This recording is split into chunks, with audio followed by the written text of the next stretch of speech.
ఏ తెలీదా ఈ అమ్మాయి?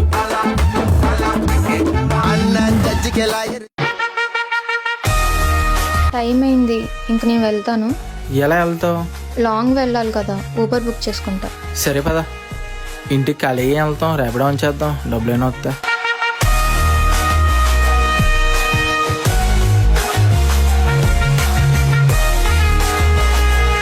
నేను యాప్సే మార్చాను, నువ్వు ఏకంగా ఫోనే మార్చేసావు కదరా.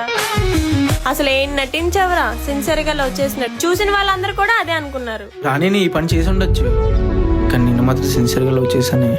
ఎదురా ఫోన్ తి, ఎంత సిన్సియర్ గా లవ్ చేసావో చూస్తాను, ఎంత మందిని సిన్సియర్ గా లవ్ చేసావో చూస్తాను. ఎక్కడ పెట్టావు తీ? ఓ అక్కడ దాచావా? తీ బయట తీ. ఇదిరా నీ బాగోతాం.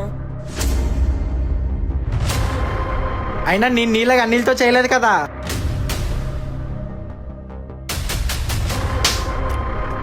నాకే జల కొడతదా, అదే పెద్ద బొగ్గు పనులు చేసి. నువ్వు మంచి పనులు చేసావేట్రా, దాన్ని అంటున్నావు. నువ్వు చేసినట్టు నాకే తెలియదు. అయినా ఈ జనరేషన్లో అమ్మాయిలు ఇలాగే ఉన్నారా, అందుకే నా జాతరలో నేనున్నా. ఎంత జాగ్రత్తగా ఉన్నా దానికి ఎడిట్ అయిపోయాను రా. అయినా దాని ఏం తప్పులేదురా, అంతలన్నీ కడితే ఒక చెల్లెలకి ఎలా చేయాలనిపించదా నాకు పొడక్కకి.